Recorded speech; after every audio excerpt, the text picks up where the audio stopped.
Good morning, perhaps good evening to all of you. It's a great pleasure to see so many of you. As chair of the UN Steering Committee or Steering Group on National Accounts, it's my privilege to welcome you at this special session on supply and use tables and input-output tables.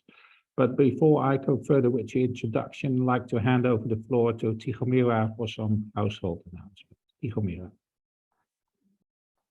Thank you, Gerard, and good afternoon to everybody from Geneva. Together with my colleagues from the National Accounts team at the UN Economic Commission for Europe, I would like to welcome you to this special session for Eastern Europe, Caucasus and Central Asia and Southeast Europe.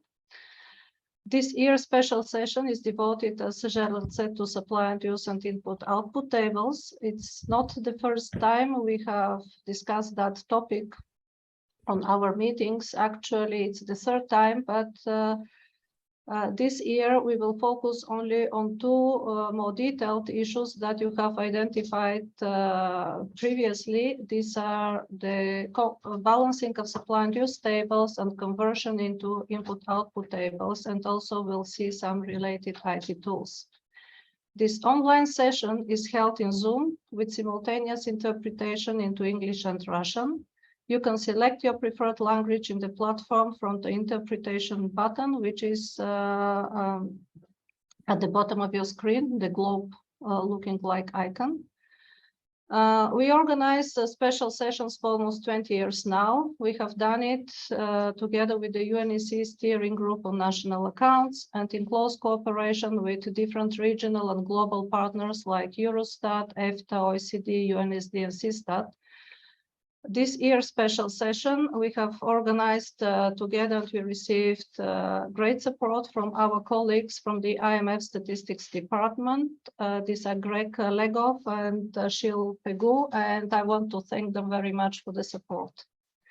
Before we continue with the substantive part of the meeting now, I would like to make some important announcements. To keep the good professional orientation that we always had at these sessions, I refer to the special international situation in which we find ourselves. We are all aware of the tragic events that are currently going on in Ukraine, one of UNEC member countries. In that regard, I would like to refer you to the United Nations General Assembly resolutions and the many statements by the UN Secretary General, Mr. Antonio Guterres, condemning Russia's invasion of Ukraine, which is a violation of the territorial integrity of Ukraine and against the Charter of the United Nations. Relevant reference links are posted into the chat. I also would like to mention the important role of the UN Security Council and of other UN bodies dealing with resolving conflicts between member countries. Having said that, I would like to remind you of the technical nature of our today's meeting. The UN and UNEC in particular have always been the place where countries can get together, discuss technical issues and keep dialogue, even in situations of political conflict or war. Our special session is not the place to express political views or statements. We believe that this is in the interest of all the participants, and we kindly invite you to respect this. Thank you. And now I would continue with some housekeeping announcements. This meeting is taking place in Zoom, which is quite straightforward platform to use. If you wish to take the floor, please press the raise my hand button, which is in the reactions panel at the bottom of your screen. You can also indicate if you wish to take the floor in the chat or post your comment into the chat. You could post comments and ask questions both in English and in Russian. There are moderators that will translate your comments and summarize them for the speakers. Once you take the floor, remember to switch off your interpretation and go to original audio. That will help the interpreters to have good quality of the sound. And of course, you have to unmute yourself, your microphone. In case of technical problems, please contact our technical support team at ICC. These are Dana and Sharuk. Colleagues, if you could post your contact details into the chat. You could send them a private message, or you could in the Zoom platform, or you could send them an email. Of course, you could always contact anybody from the UNEC team if you have issues. Finally, all documents for the meeting, including the two IT tools that will be presented in the next 2 days, are posted on the meeting website. You will see the link posted into the chat. And now I leave you into the skillful hands of our chair and our moderator. I'd like to introduce again, he started the meeting, Gerard Teding. He's Director of National Accounts and Statistics Netherlands. He also chairs the UNEC Steering Group of National Accounts, and he is chair of other important international groups and expert meetings like the CMFP committee. And he will chair this year's session, except tomorrow when unfortunately he has other engagements and cannot join. And also would like to introduce Sanjeev Mahajan, who is Head of Methods and Research Engagement Department at ONS UK. Sanjeev is editor of the UN Handbook on Supply and Use Tables and Input-Output Tables, and also President of the Council of the International Input-Output Association. And he will act as moderator in the following 2 days, and he would also chair today's session. That's all from me. Back to you, Gerard. Okay, thank you very much, Tihomira, for these household announcements. Well, then it's my pleasure to start this meeting, and let me say that I think we have 3 very interesting days ahead of us. The special sessions always have been specials, where we dig much more deeper into a specific topic. And it's in that respect very good to see that we have over 140 registered participants. They come from 30 countries. Well, that clearly shows the interest in the topic of supply and use tables and the input-output tables. The next 3 days will be devoted to that topic, and we divided that in 3 subtopics, and that will be the compilation and balancing of supply and use tables, how do we derive input-output tables from those supply and use tables, and we will look at new development in supply and use tables and input-output tables. What we also did in this, well, when we organized this special session, we looked, okay, we want to have country presentations, we want to have more theoretical background, but we also want to show parts of the software which are available to compile supply and use tables and input-output tables. So the next 3 days will be a mix of all of those 3 items. This is, like Tihomira said already, the 3rd meeting which is devoted to supply and use tables, which follows the request from the countries, which, well, said we find this a very important topic, and please can you, for the next special session, that's this one, also focus on tools developed by the IMF and look at country practices. So that's exactly what's ahead of us for the next 3 days. Well, so far for a short introduction. Formally, I will now ask you if we can adopt the agenda. If not, please raise your voice in the chat or raise your hand. I see nobody, so that implies we adopt the agenda and we can now start with the workshop. Before we start the first session, one final remark from my part, or from my side. We have simultaneous interpretation. That means if you, do a presentation, or if you want to intervene, please speak slowly and clearly so that the interpreters can keep up with us.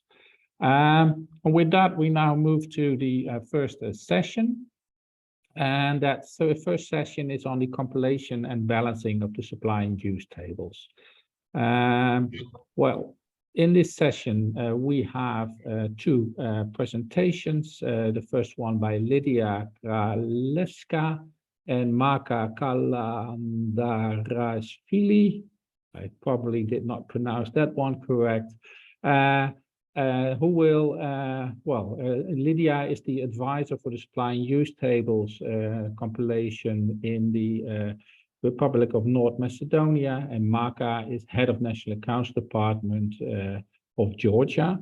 So they will, tell us about country experiences. Then we, in this afternoon, will have a presentation by Greg Legoff, who is senior economist of the IMF. And, well, like Tigmayo already said, we have an excellent moderator amongst us this afternoon, which is Sanjeev. And Sanjeev is head of methods and research engagement at ONS in the UK. So before I hand over the floor to Lydia, I will pass on the floor to Sanjeev, who will perhaps say a few introducing remarks. Sanjeev, the floor is yours. Thanks, Gerard. Just going to go to the presentation.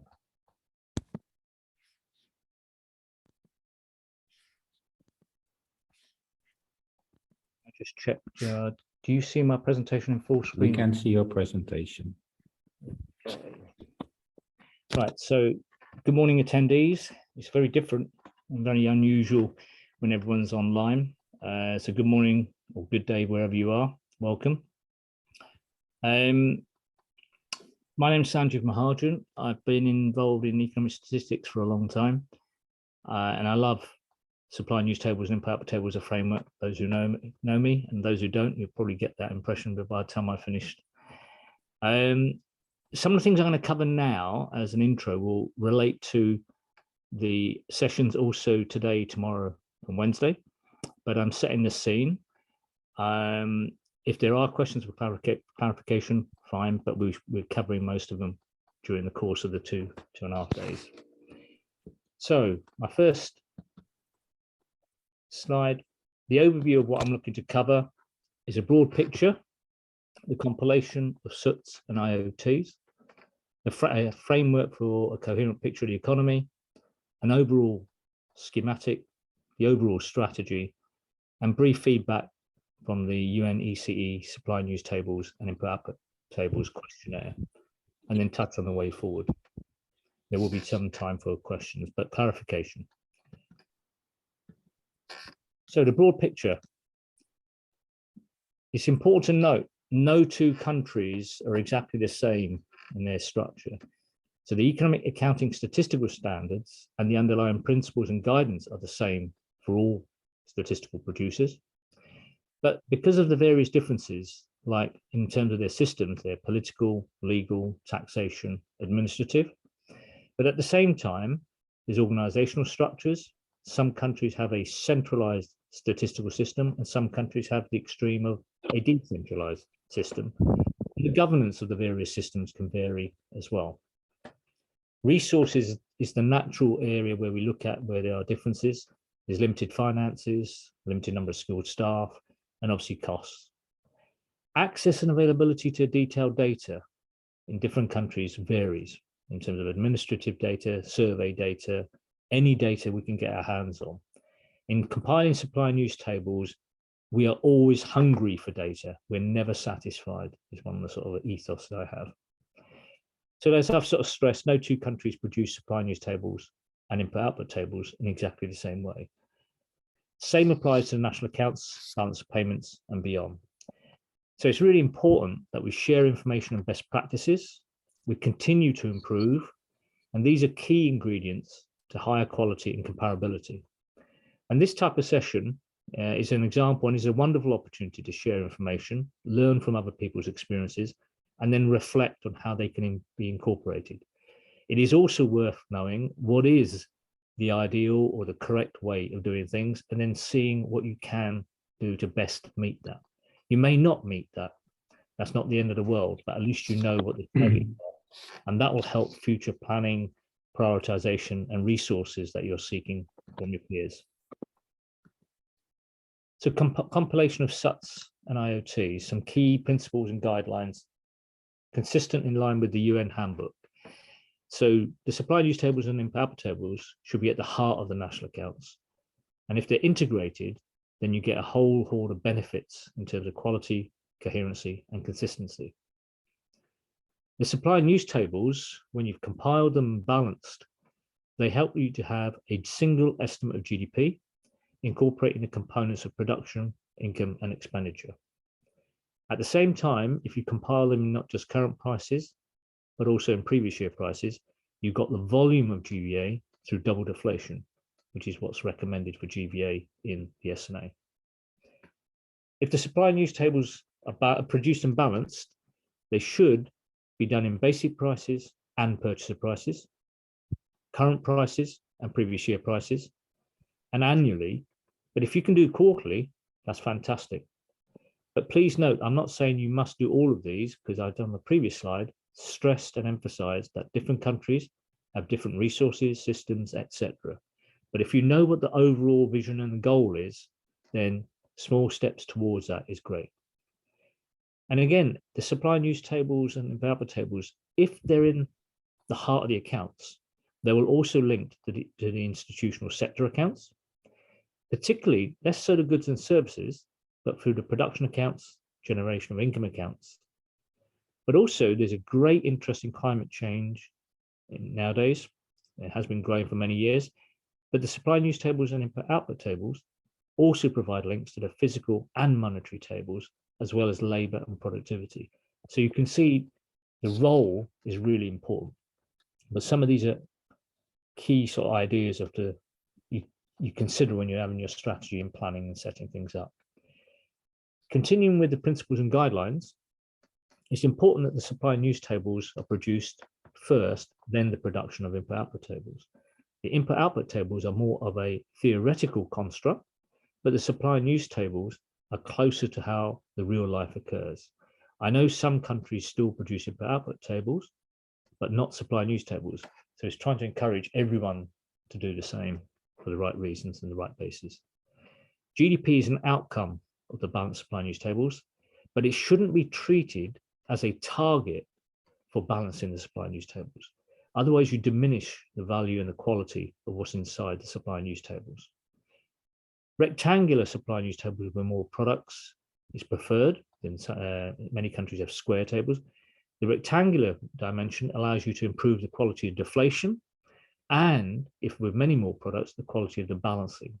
Because the more detail and granularity of the products, many products become very easy in terms of balancing. The destinations are very limited.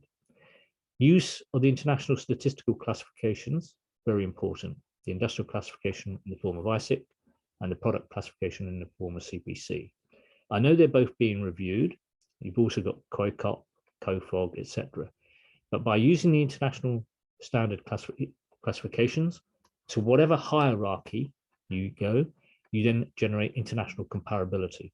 And it's very important that the statistics that we're producing are not comparable within the country, but across countries internationally. Organizing of the balancing function is important. We'll touch on it in the next couple of days. Do you balance simultaneously? So when I said basic price and purchaser price, current price and in volume terms, or do you balance sequentially? The two approaches have different impacts in terms of staff, resource, timetables, planning, etc. Centralized balancing with a team is preferred over decentralized balancing. And then at the same time, the tools that we use, the more automation we have, the less human input. Actually, you need more human input because that's there to quality assure the plausibility of the results from the automated balancing tools. So the tools should be used, but in a limited, controlled and managed way, because the final results have got to be plausible.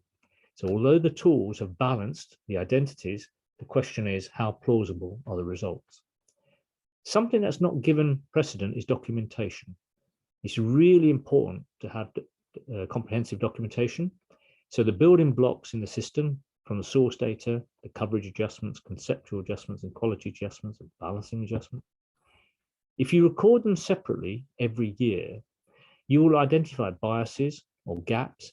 There's powerful feedback loop. So having that documentation is very important. And I see that documentation separate from the operational documentation and the methodology documentation. And we'll touch on these in the special session. Just want to make another plug for the UN handbook on the supply and use tables and input output tables with extensions and applications. I couldn't find a shorter title, but that had to suffice. It covers everything. So most of you are probably very familiar with the framework, the supply table and the use table. So I'm not going to go into the detailed components here. But once you've populated all the cells, it's very important to know the identities. The output of each industry equals the input of each industry in total. The GVA can be produced from the production approach and from the income approach. The income approach being the compensation of employees, the net taxes on production and gross operating surplus by industry and by institutional sector. So GVA from production must equal GVA from income by industry. And then GDPE, the expenditure approach, is all the final uses, less the imports. And that, in a sense, is the basic ingredient for what we're doing. Supply and use for each product through the expenditure approach must be addressed. So if you think about that previous slide as the basic framework for supply and use tables, that, in a sense, fits in to a wider picture. The wider picture being, here's the first part I've just showed you, the supply table, the use table, product by industry, and balance of purchase prices. You can transform those tables through to producer prices, but that's not the recommendation. The recommendation is to move to basic prices. And many of you will be familiar with reallocating taxes and subsidies on products, reallocating the trade and transport margins, and the removal of imports of goods and services. Now, at basic prices, that will give you a picture that's changed. You've got the product by industry domestic output table, and you've got the domestic use table with the imports separated, and you've got a final quadrant in the fourth corner, which you don't have in the supply and use tables at purchase prices. Having made those steps, we then think about deflation. You can deflate the domestic output using producer prices, and you can deflate the output for export using export prices. And it's important to notice to split the two. So we're moving through to previous year prices through that first step. At the same time, you've got to have the taxes and subsidies split at each stage, and you're taking the previous year rate and the volume change to come up with the value. And I know there's a lot of technical detail here, but you're now reversing that process from basic prices in previous year prices to purchaser prices in previous year prices. Please note, the deflation isn't from the top left to the top right. It's taking the journey of a U shape. At the same time, we know we have items like household final consumption deflated by consumer price indices. So in a sense, that gives you the top right-hand column for household consumption. But that will not be the same as taking this U-turn journey. By doing this U-turn, you then have a powerful feedback loop with household final consumption and other areas. So you can then go all the way back if you need to make adjustments to achieve a balance. Having achieved the supply and use tables in current prices and in previous year prices, you then have the input-output tables, which are the same flows on both valuations. So if I take the left-hand side, you've then got the product by product tables, and you've got the industry by industry tables, using different technologies and fixed sales structure assumptions. There's also a hybrid approach. So some industries have mixed assumptions to bear in mind.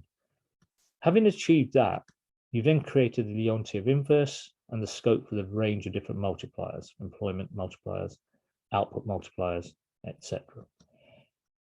So having got that bigger picture, what's the overall strategy? In the last 25, 30 years, it's very clear that the central role of SUTs and IoTs is really important, but they also generate very powerful feedback loops. So the full integration of these products in the national accounts and balance of payments is what I would definitely steer and advocate. And then the links to the development of physical supply and use tables, IO tables, and the environmentally extended IO tables. And given the huge and intense focus on climate change, this is really important. So in a sense, what's in the green box, I'm not going to read it out, but there's a sort of strategy there, almost like a vision and an aim for offices to consider and see if they can fulfill.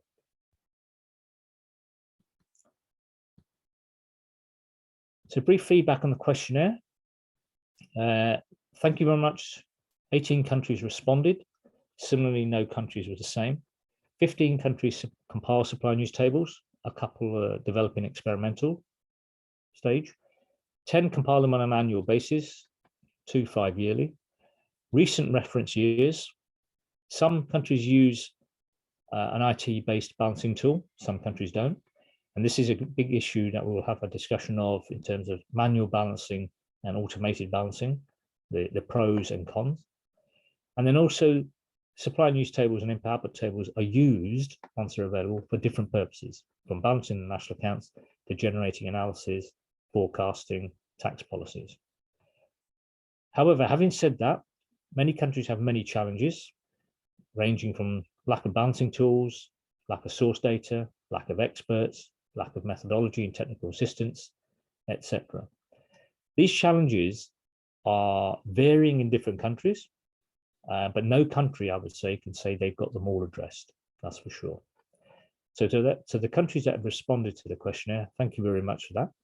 I'm hoping the element of no country is in a perfect position, no country has everything, no two countries are doing the same, gives people a little bit of a reassurance, even though my vision of the supply and use tables, as described in earlier slides, is quite challenging, is keeping our feet on the ground and ensuring we can do what we can do, bearing in mind what the overall goal is. So the demand continues. We've got major developments and policy links. So climate change I've mentioned. Digitalization through digital supply and use tables. People want to know how the economies are changing, and supply and use tables forms a really good framework to do that. Globalization has various links to supply and use tables. Well-being and sustainability. You've got the Sustainable Development Goals, but then you can also do distribution of labor and regional variables through supply and use tables and input-output tables. People are compiling now regional input-output tables, or subnational, as the case may be, not just the multi-country. And then there's the engagement with new guidelines. So the SNA, BPM, etc. These are all being reviewed and updated over the next few years.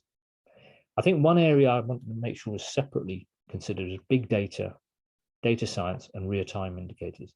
COVID has forced the statistical offices to think about different data sources, real-time indicators. They may not be national accounts products, but they are providing data that give us an indication of what's happening quickly. Likewise, data science and big data. Some of these sources are very comprehensive, may not be national accounts products, but we can convert them as the case may be. So the opportunity to incorporate such sources is really important. I recognize these may take time, maybe not easy, maybe not even available, but it's something to bear in mind. And I think one more. So the principles and guidelines I've laid out may be ambitious, but that will help to inform the program of development for all countries. It will also help to help the users and their user needs. So hopefully this special session will go a long way in covering those steps. So on that note, I will hand back to Gerard. Thanks, Gerard. And I'll stop sharing the screen. Okay, thank you very much, Sanjay, for this introduction and setting the scene for this special session. And without further ado, I'd like to go to the next presentation. And that presentation will be given by Lydia, who will tell us something about the supply and use table compilation in Macedonia. Lydia, the screen is yours. Thank you. Good afternoon to everybody from Skopje, capital city of North Macedonia. I'm Lydia Kralevska, and I work 32 years for the State Statistical Office of North Macedonia, and the last 18 years I am responsible and in fact only person who work on compilation and balancing of the supply and use table. It's a great opportunity and pleasure to share experience regarding the supply and use tables with all of you. I will start now the presentation.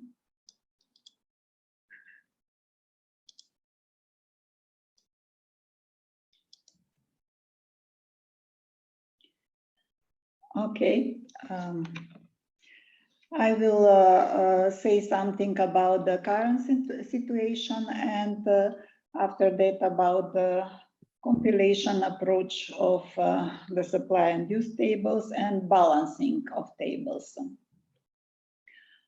The work on supply and use tables started in 2004, following the needs for harmonization with the European statistical system and the tables were compiled after the GDP data were balanced and published.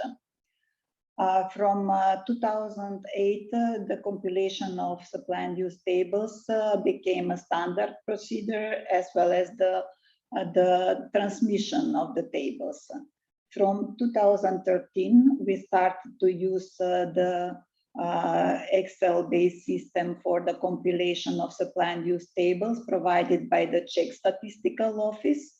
And from 2014, the supply and use tables became a tool for balancing preliminary and final annual GDP data calculated by production and expenditure approach.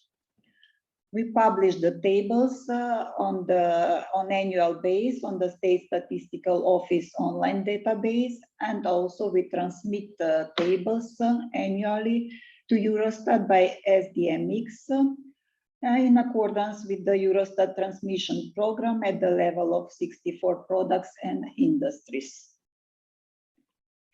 We transmit to Eurostat tables 15A and 16A. According to ISA 2010, we have transmitted supply and use tables from 2010 to 2019. We also transmitted tables 16 at basic use tables at basic prices for the year 2015. These tables are necessary for the compilation of the symmetric input-output tables. We also transmit these tables, tables 17, 18, and 19. The last transmitted tables are for the year 2015 according to ISA 2010. From the beginning of the process of compilation of the supply and use table, we received technical assistance from European Commission, and the main recent developments of the supply and use tables are supported by IPA projects.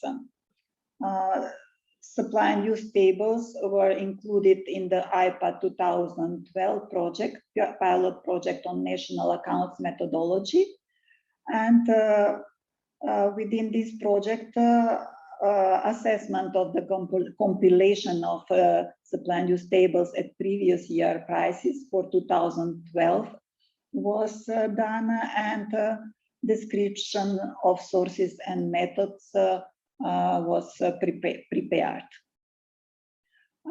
In IPA 2015, we participated in the pilot project on supply and use tables and input-output tables, and we updated the description of sources and methods for the compilation of the SUT at current and previous year prices for the year 2015.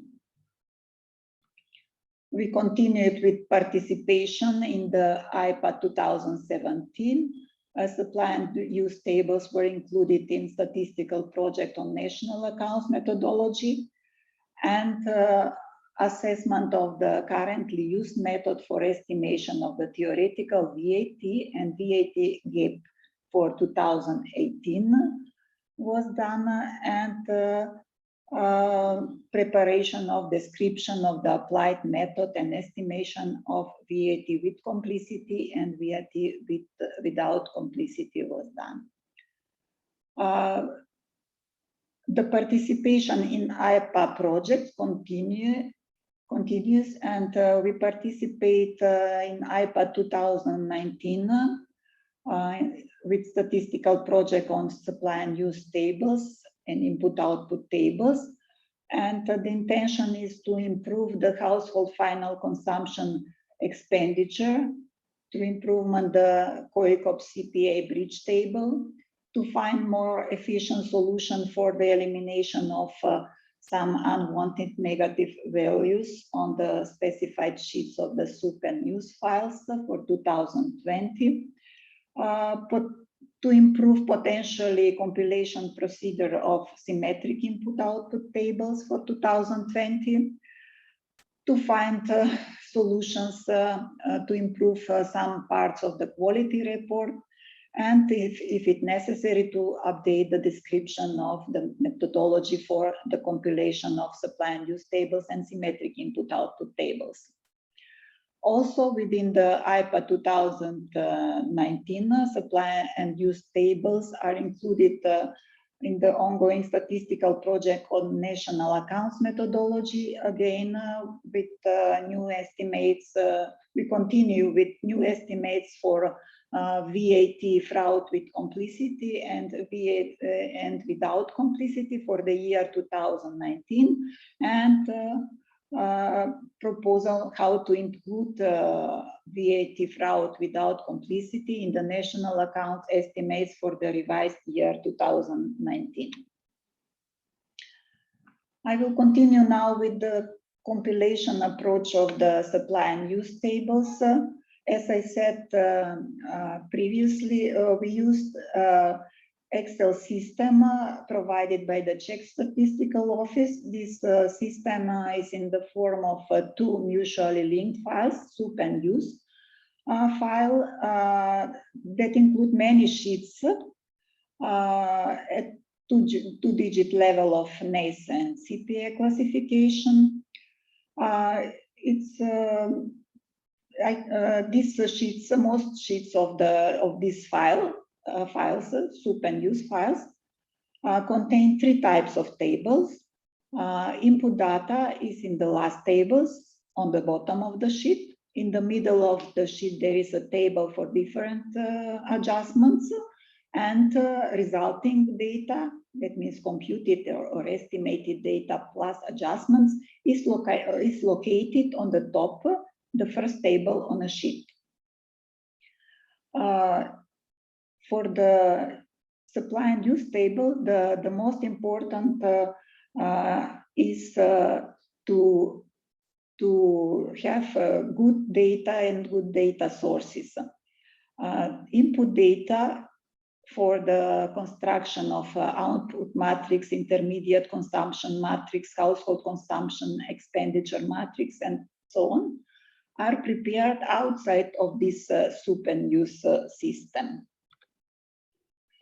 The output at basic price is data by industry, and the composition of this output by products and services are estimated separately. The output data by industry are estimated within the sector accounts from the source data, from mainly from annual financial statements of enterprises and adjustments. The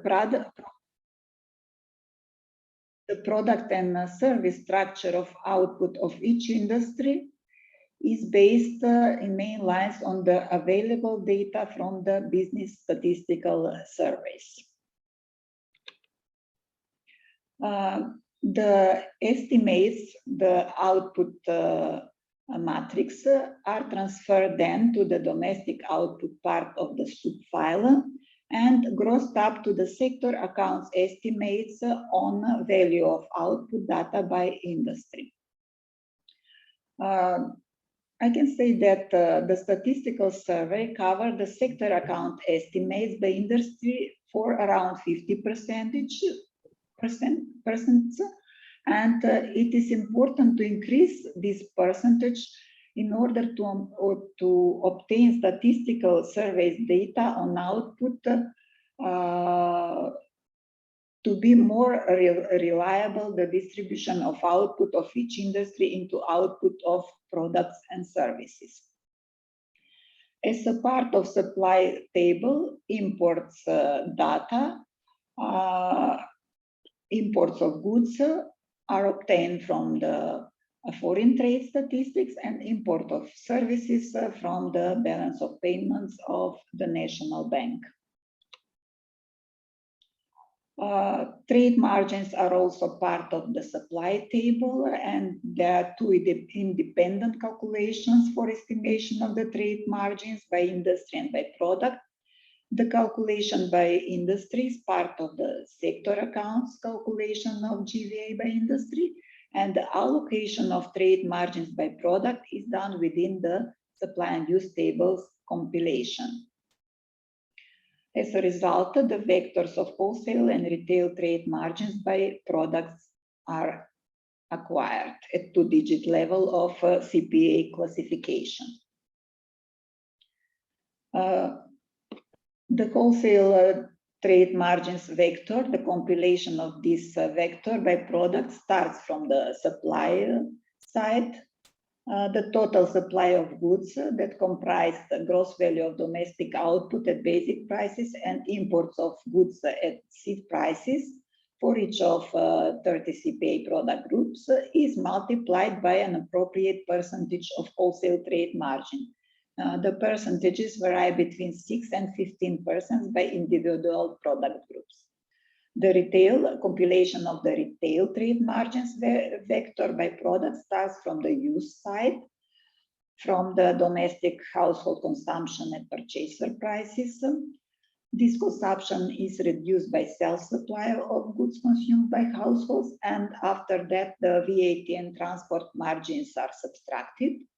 And this value is multiplied by an appropriate percentage of retail trade margin for each of the 30 CPA product groups. The percentages vary between 12 and 50% by individual product groups. Compilation of trade margin matrix, that means distribution industry by product, is based on the use table structure. It's important to say that the margins are sometimes adjusted in the process of balancing when we realize that output and imports and the final use of goods is considered of good quality, and there is a still difference between supply and use. This may justify an adjustment of the wholesale or retail trade margin rates. VAT is also part of the supply table. The compilation of theoretical VAT vector by product starts from the use side by multiplication of the prescribed value-added tax rates by taxable expenditures. We have two tax rates, general of 18% and preferential tax rate of 5%. It's important to say that the calculated theoretical VAT is adjusted afterwards to the VAT data provided by the Ministry of Finance based on cash flow data. Now about the use table and intermediate consumption data. It's the same situation as for the output matrix. These data are estimated by industry within the sector accounts, and the distribution of intermediate consumption data by products and the services is made within the supply and use tables compilation process, and it's mainly based on the available data from the business statistical surveys. Final consumption expenditure data of households are estimated within the GDP estimations by the expenditure approach. Firstly, the estimation is based on the data collected within the household budget survey by COICOP classification. A bridge table is used for transformation of individual items from COICOP to CPI. There are also additional data sources from the bookkeeping documentation of companies that provide certain services to households, such as heating and data on heating and energy, electricity, postal communications, insurance services, and also data from public revenue, VAT statistics, data from the Insurance Supervision Agency, from the National Bank regarding other financial services are used. final household consumption expenditure are at the end adjusted within the supply and use tables balancing process. And this implies that the final estimates for several final consumption expenditures of households, mainly for services, are in fact based on the commodity flow method. Regarding the data sources for the final consumption expenditure of non-profit institutions serving households and the final consumption expenditure of general government,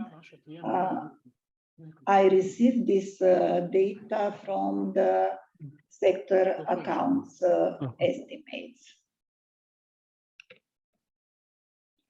As part of use table are data on gross fixed capital formation.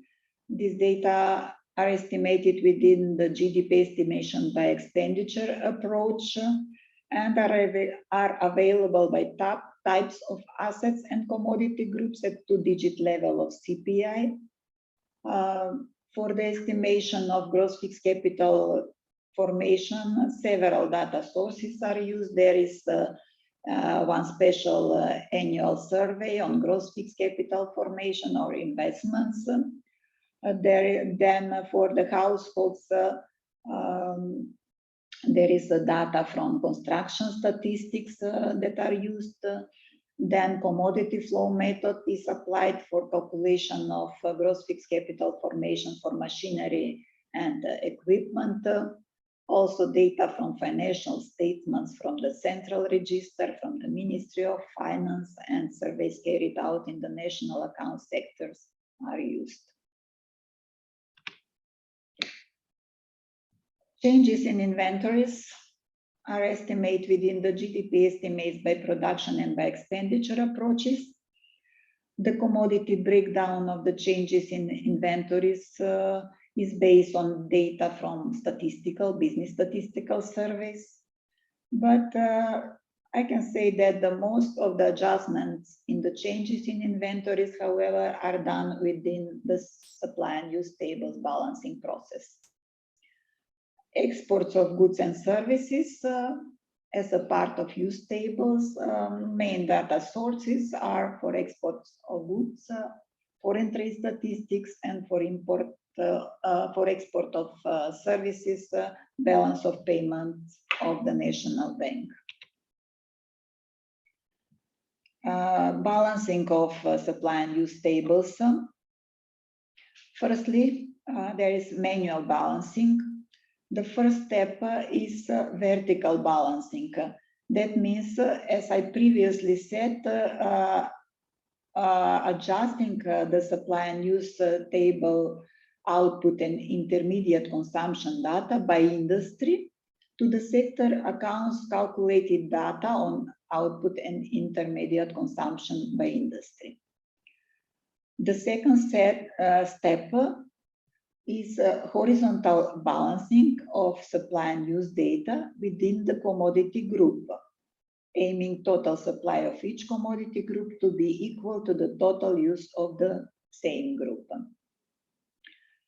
For this procedure, we check time series, look for large inconsistencies of data, and make adjustments. If there are big differences between sources and uses within one commodity group, these differences are allocated to one or more aggregates, but mainly it is done in household final consumption expenditures or changes in inventories. If there is small differences at the end, we use RAS procedure to eliminate these small differences and to allocate in the intermediate consumption.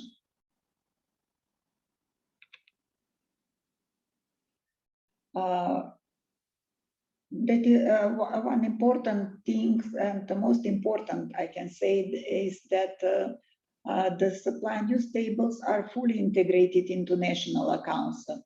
From 2014 onwards, supply and use tables became a tool for balancing preliminary and final annual GDP data calculated by production and expenditure approach. And the importance and usefulness of the supply and use tables as tool for reconciliation of the GDP data are recognized and really proven in practice. The balancing adjustment made in the SUT, it's important that are provided to the sector accounts to be incorporated in production and use of income accounts of the different sector and subsector figures.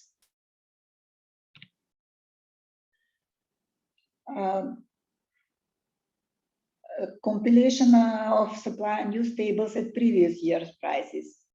I will mention that this compilation is made simultaneously with compilation of SUT at current prices in the same system as I mentioned. The Excel system consists of two files, SUT and use files. Flows of goods and services at two-digit level of CPA for output, imports, intermediate consumption, and so on, are deflated at basic prices to which price indices refer. The supply table at basic prices is split into domestic output and imports. Domestic output is split into market output, non-market output, and specific output, like trade and transport margins, imputed rents, and fishing. Use table is also calculated at basic prices, and intermediate consumption at basic prices, and final uses at basic prices are split into use of imports and use of domestic output. For the method of deflation, price indices from statistical surveys are used. Producer price index, consumer price index, export unit value index, and imports unit value index. The weak side of this are these unit value indices, because for the unit value indices, the fact is that quality change is not part of the price change.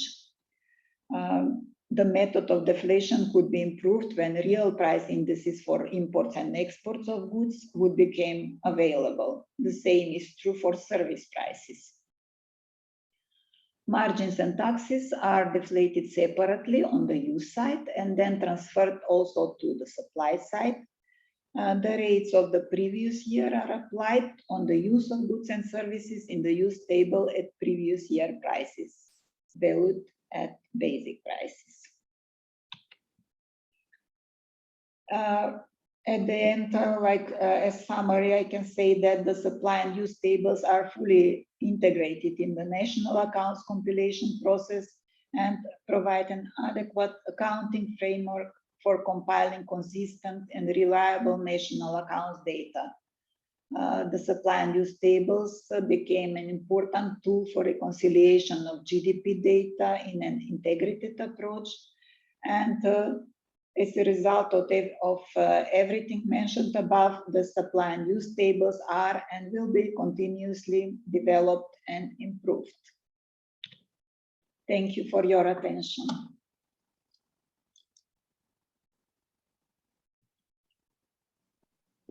Okay, thank you very much, Lydia, for this very interesting presentation in which you highlighted the way you produce the supply and use tables in your country. I think it's very useful for the participants. Then I'd like to move to the next country presentation in this first part of the session. For that, it's my pleasure to introduce Marka, who will say something about the compilation of supply and use tables and input-output tables in Georgia.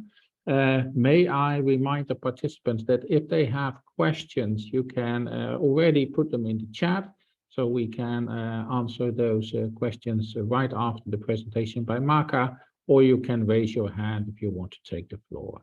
Marka, the floor is yours. Once again, good afternoon, everyone. My name is Maga Galandarishvili. I'm head of National Accounts Department. Since August 2022, I have 9 years experience in national accounts on various positions, but during the last 2 years, I was member of external trade and FDI team, and now I'm back in national accounts as my former colleague, Levan Karsaulidze, started his career as an expert of International Monetary Fund. Compilation of supply, use, and input-output tables underwent a significant improvement during my absence from national accounts. I will briefly overview main accomplishments of Georgian national accounts for the last few years concerning SUT and IoT, and in case of practical issues, my colleagues from National Accounts Department will support.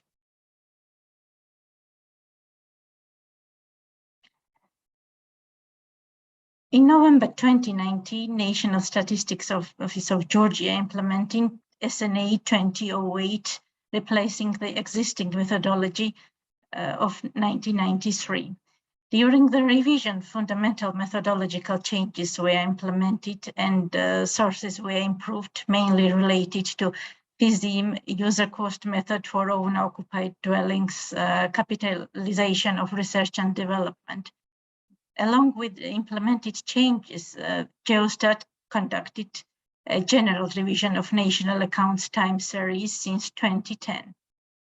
The process was supported by experts of the International Monetary Fund and Statistics Denmark within the framework of twinning project funded by European Union. Development of existing supply use tables and production of input-output tables are one of the main activities of national strategy for the development of official statistics of Georgia 2023. In this regard, experts from Statistics Denmark actively cooperated with National Accounts Department of Geostat. They provided frame for constructing detailed supply and use tables and related matrices, as well as macro-based Excel tool for balancing.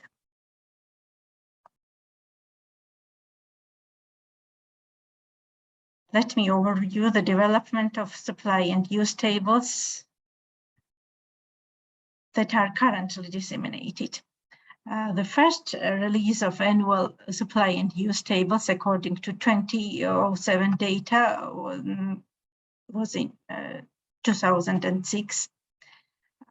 During 10 years, up to 2017, SUT were compiled based on SNA 1993 and according to NACE Revision 1. And it was disseminated by 67 products and 45 activities.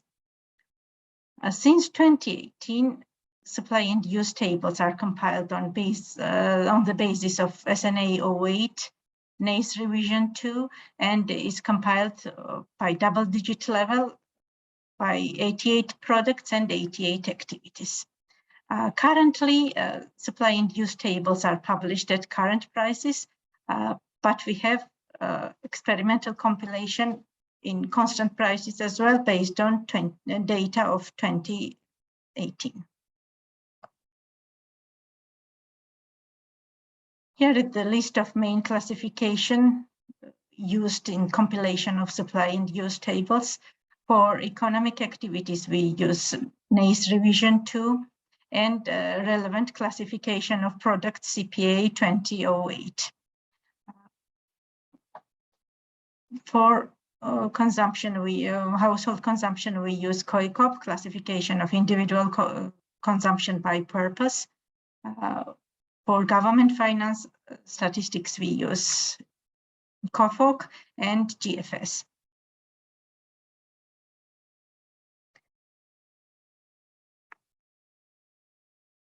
As for data sources for supply and use tables, for supply part, market output mainly generated from agricultural survey, structural business statistics survey, financial statistics, insurance statistics, as well as surveys related to non-observed economy.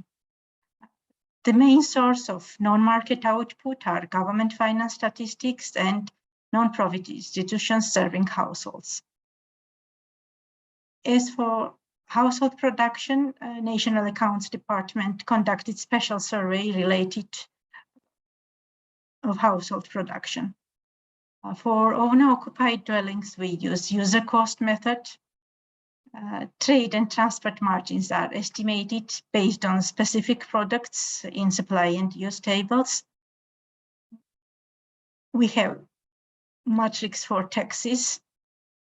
Mainly it covers VAT on imported and domestic goods, excise tax on imported and domestic goods as well, and import duties. Subsidies and are also part of supply table, and balance of payments are main data source for imports of goods and services.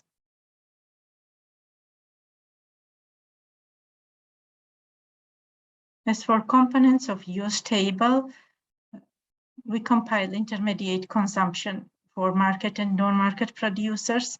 The last structural survey of intermediate consumption was carried out in 2019. Also, we have various data sources for final consumption of households, non-profit institutions, and general governments. Similar to imports of goods and services, balance of payments is the main data source for exports.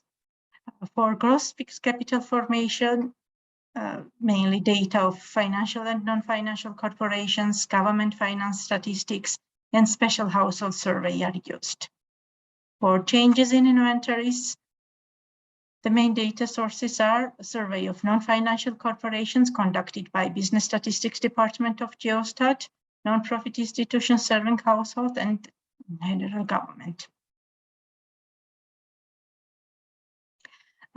As for balancing steps, here are listed main steps. A fully populated version of supply and use table must exist before the balancing can take place. A set of initial targets must be available for all column and totals.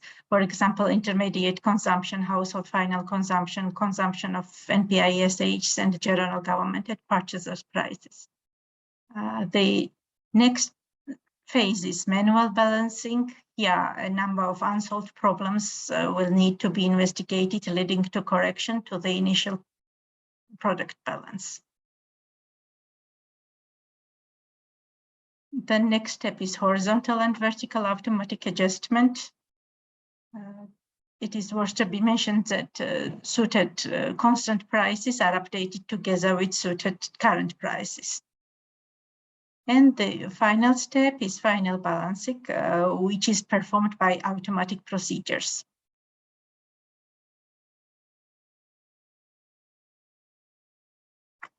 As we have already mentioned, the main system and of balancing and compilation of supply and use tables were provided by experts from Statistics Denmark. And here we have listed the main screenshots from the micro-based tool. This is the bridge column. Supply by producers and purchases prices is found in the bridge column, in the use table side as well, where it is calculated that the raw totals from the supply table at basic prices plus the totals for trade margins, net taxes, and VAT, as they are calculated by the formulas at the use side.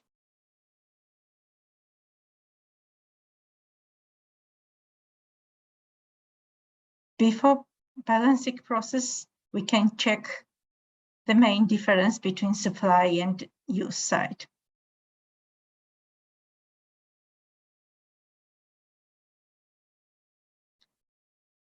On this slide, manual balancing process example is presented on the example of wine and other beverages. Mainly, the principle is each record contains values from the layers for basic prices, wholesale trade and transport margins, retail trade margins, net taxes on products, VAT, purchases prices, and reported values from primary statistics before any grossing up procedures. As long as these supply values are not fixed and constant, adjustment in the purchases prices layer will affect the calculation of supply of margins and taxes. The targets for supply and purchases values will then move away from the previous values. The process is kept before the equality between supply and use at purchases prices are gradually reduced until a stable value for supply at purchases prices is obtained.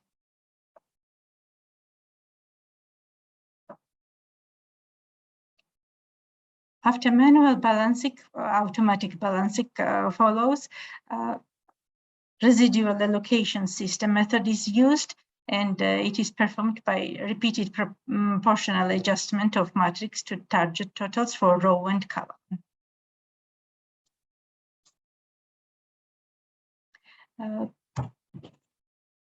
For brief picture, the main steps are transforming the use matrix from purchases to basic prices, and 3 matrices are used. Initially we have use matrix and purchases prices. Afterwards, trade and transport margins matrix is deducted, and the same follows for tax matrix, and we receive use matrix at basic prices.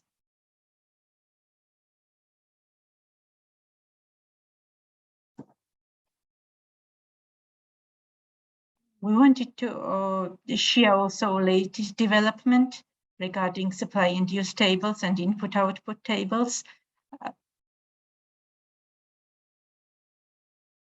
We prepared more detailed framework for SUT as internal system.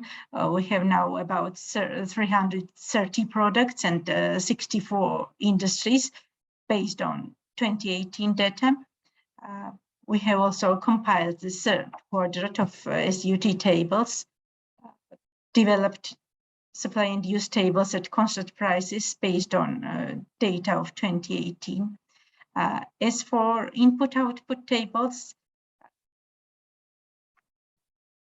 the compilation method was implemented, and experimental input-output tables for 2020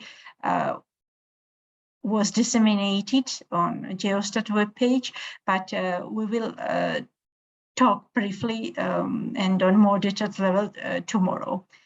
Based on analysis of input-output table, Geostat also developed economic analysis portals where some multiplayers for main indicators are used that gives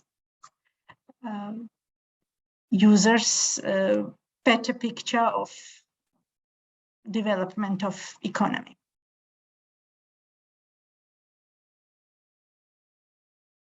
This was all we wanted to share with you, but just to mention, as previous presenter mentioned that they have already implemented supply and integrated supply and use table system in national accounts. Unfortunately, we don't have such system. Our current practice is the annual GDP is published, and afterwards supply and use tables followed. Therefore, we have target totals for supply and use tables. But for future development, we plan to integrate supply and use table system in national accounts compilation. Thank you very much for your attention. Okay, thank you very much, Maka, for this also very interesting presentations where you showed how in practice you compile supply and use tables in Georgia, like Lydia did for North Macedonia, with the presentation done by Sanjeev, who set the scene, said something about the theoretical concepts about compiling supply and use tables. I think we now have a very good first part to set the scene, but let's see that I now open the floor for questions. That could be to Maka, that could be to Lydia, that could also be to Sanjeev. For that, if you have a question, you can put the question in the chat.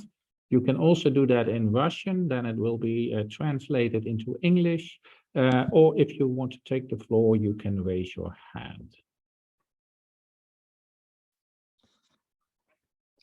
Let's see, Sanjeev, are there any questions yet? I haven't seen any questions, but whilst people think about the questions, please do so. This is a great opportunity for you to get feedback and learn, as I've described earlier. In the meantime, what I would quickly say is some common themes that I've picked up. I do like both presentations, how they described they were involved with other events, other countries like the Czech Republic, the institutions like Eurostat, as part of their learning, development and evolution to get to where they are now. And I think that's something I would encourage all countries in their evolving stages for sure. And even when they have been getting to a nice mature sense, it's good to share how you got there. I think number of products and industries, they will vary. I'm much more of a fan of more products than industries, but obviously there's a resource and an impact on systems, etc. I think a couple of things I would put to both people is very interesting. You have very different sources, which reinforces the need for balancing. I'll come back to that in a moment, and that's natural. So for Lydia, I would say it's good that you're compiling theoretical VAT. My question on that is, do you have users for the theoretical VAT? I mean, I know we do in the UK in terms of our finance ministries, etc., but do you have dialogue with people who are interested in theoretical VAT? And the second question for Lydia I have is, you had a couple of examples of ranges between 5 and 15%, and then 12 and 50%, etc. What do you do when something occurs outside those ranges? And then for Maka, I would inquire on the volume balancing of supply news tables and the current price supply news tables. Do you have occasions where there's feedback from the volume information that forces you to change the current price data? And how do you handle that? Because obviously you're balancing everything. It'd be nice to know in reality for people, how do you go about doing that? And obviously I would encourage the development of GDP falls out of a balanced supply news table, as you recognize at the end that GDP was acting as a constraint. Definitely support that. And I think these two very good presentations, and everyone can see you've come through in different stages to get to where you are, and you'll have different developments. So there's a couple of questions there for Lydia, if you want to go ahead, and then Maka. And then in the meantime, I'll pick up what's in the chat. I think something's come through for sure. Thanks.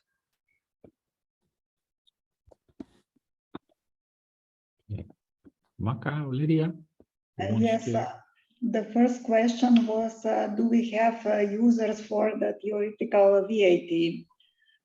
We compile theoretical VAT in the framework of the supply news tables in order to produce use table at basic prices.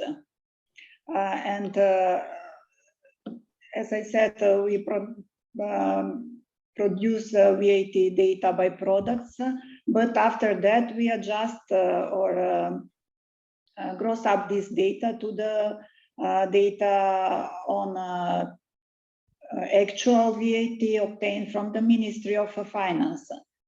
And about the users, we have requests from the Ministry of Finance, because there is some project lead from World Bank on the estimation of VAT gap, I think. So they are user now. And the second question was about the rates, margin rates. You asked about the wholesale rates and retail trade rates. This subject was part in one of IPA projects, I think IPA 2015. We try to find some better estimation of the rates by products, because we have one estimation based on prices, survey on prices from the price department statistics. And we try to improve, but it's very difficult to find, especially for the group of products, one rate. So we made comparison with other countries. Some of these rates we adjusted, decreased or increased. And as I mentioned in the presentation, if there is still difference, if we think that the supply and use data on output, intermediate, final consumption are okay, then there is a room to adjust the trade margins.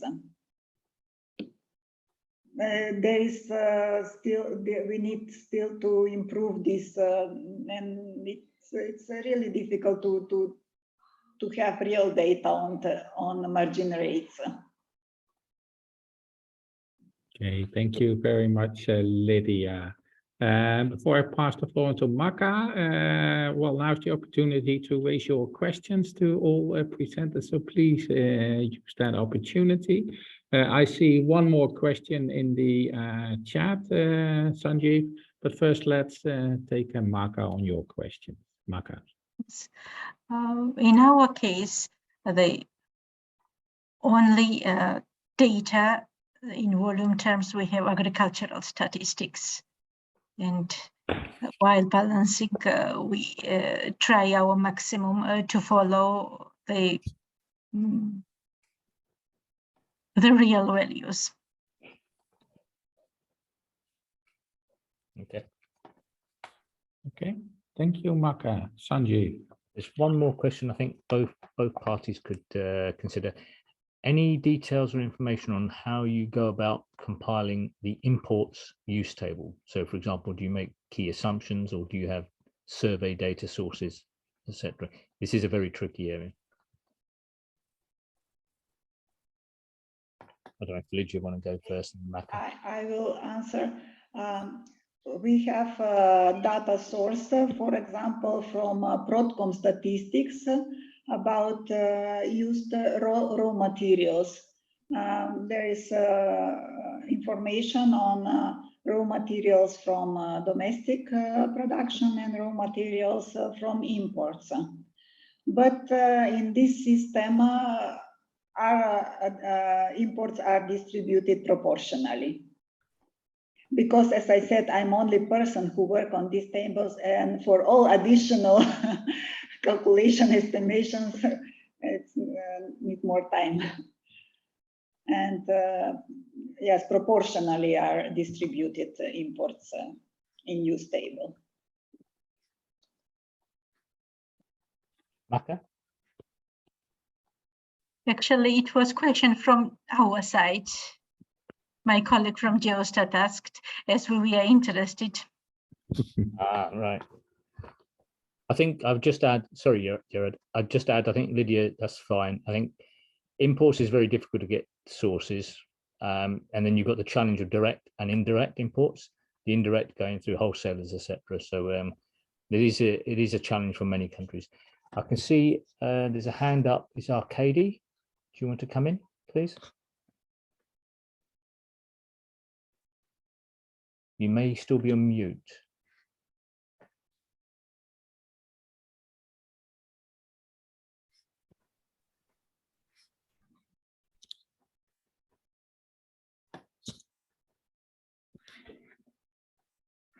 Сейчас слышно меня, да? Добрый день. Меня слышно сейчас? Да. Да? По поводу вопроса, который был задан представителем Грузии, у нас в стране, в Израиле, мы проводим специальное статистическое обследование для того, чтобы определить направление использования импортируемых товаров По большому счету разделение идет на три большие группы. Это товары для потребления домашними хозяйствами, товары для потребления как промежуточное потребление в отраслях. И третья группа – это товары для капитальных вложений. Это исследование очень дорогостоящее, поэтому мы его проводим раз в несколько лет. Но оно очень ценное, потому что это дает возможность нам составлять таблицы более высокого качества в части распределения товаров по импорту. Это то, что я хотел отметить.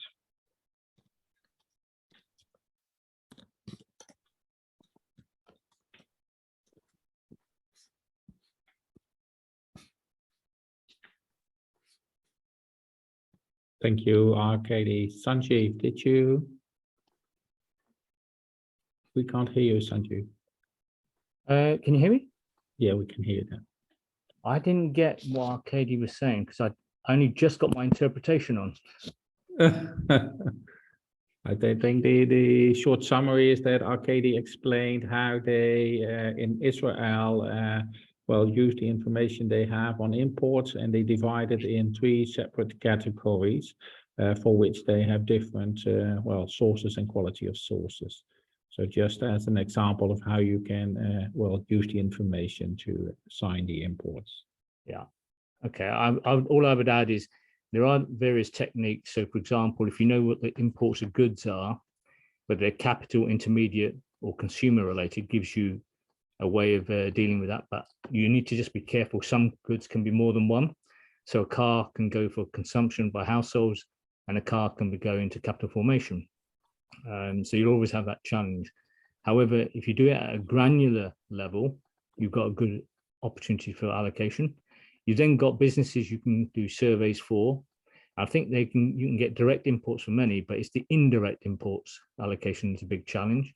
And then obviously services, there's no border, and it becomes difficult when households, for example, buy services over, outside the country. How do you capture the imports? You may capture some in household consumption surveys, but you may not capture them in the import survey. So the beauty of supply news tables in a way brings all of this together. But the challenge in a sense is populating areas where we don't necessarily have the data. But yeah, Arkady, that's thanks. That's useful. Back to yourself, Jared. Okay, thank you, Sanjeev. I think I do not see any further questions, Sanjeev. Then let me ask the question myself to Lydia and Marka. Well, what you told us is quite impressive, the work you've done. I can imagine that not always things were going like you planned they should go. What would be your tip to the rest of the group? What should you at least do when you want to compile the supply and use table? We'll start with compiling supply and use tables. Do you have a golden? I will start because when I started to work on these tables, the most important was to find data and data sources.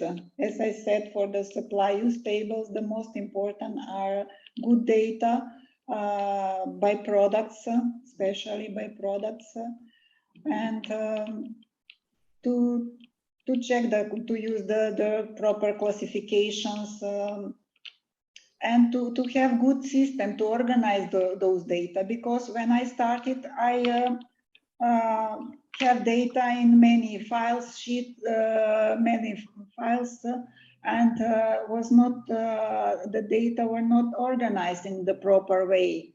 But as I said, when we started to use this check system, all data were properly organized, Okay.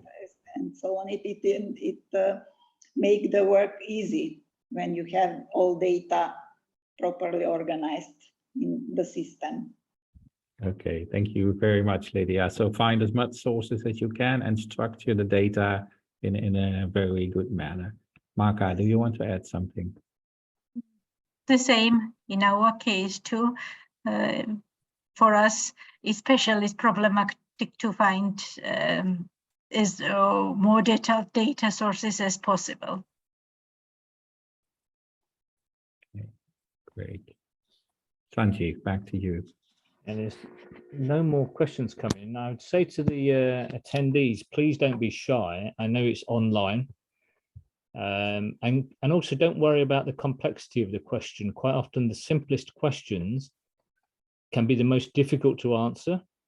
And the questions may well be such that the answers are very useful to other attendees as well. So on that note, I see Francisco. You've got your hand up. Francisco, please unmute and let us have your question. Yeah, thank you very much. Well, in the case of Mexico, another big tricky probably is how to treat the taxes between activities. This is the, I mean, when we are talking about the basic prices, we have the production taxes, and on the other hand, when we are running from the supply use table to the demand, we have to look the other kind of taxes for the valuation. So which are the sources and which are probably the most general method that you use to spread this kind of taxes? One is from the side of the production and the other is for the products. Okay. Thank you. Thanks, Francisco. Also, we've got another comment. Now, I haven't asked for comments. We're now getting the comments, so or questions, which is good. There's a comment from Armenia about, do you estimate output for own use and the informal economy? Given the time that we've got, so Lydia and Maka, if you don't mind, no more than say a minute each. I know these are very big topics, but you might want to keep it brief. So Lydia. So Francisco's question on data sources and allocation of taxes on products and production, and then do you measure the own account and informal economy? Regarding taxes on production,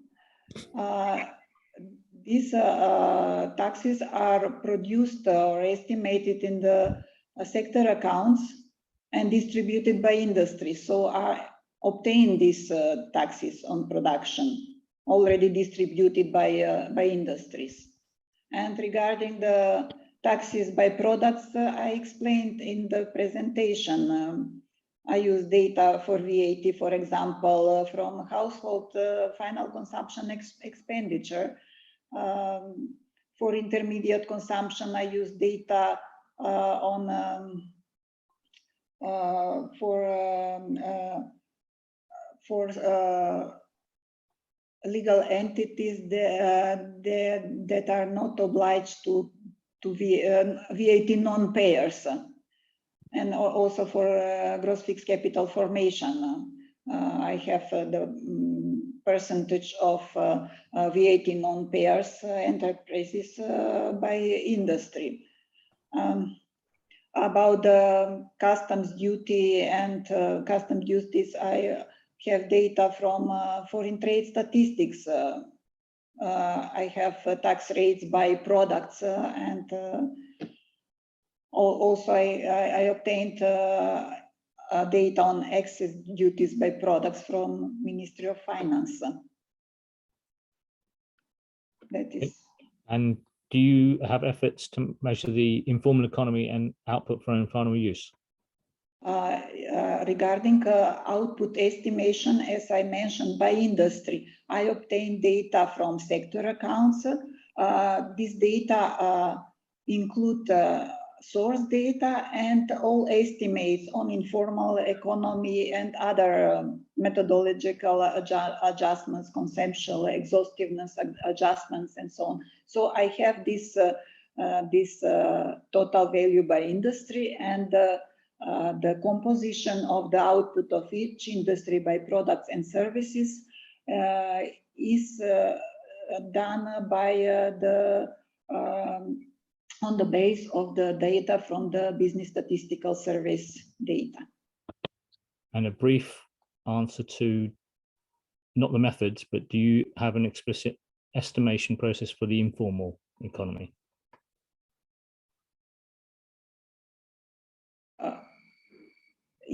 as I said, this is done in the yes, for informal economy, for as I know, for all these and approaches, how to say. I'm not very well informed, but I obtained data in which these adjustments on informal economy are included. Okay, that's great. I mean, that could be a whole day topic, if not a whole week topic, but that's not bad. But Maka, very simple, again, very quickly for yourself on the taxes.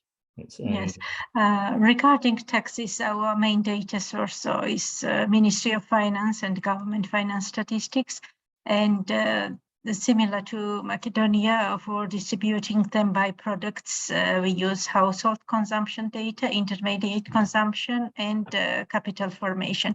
As you know, for intermediate consumption, as the main consumers are enterprises, they can deduct, for example, value-added tax.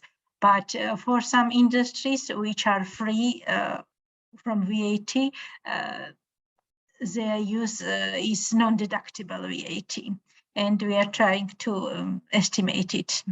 So, as for the non-observed economy and output for own use, National Accounts Department of Geostat compiles various surveys regarding non-observed economy.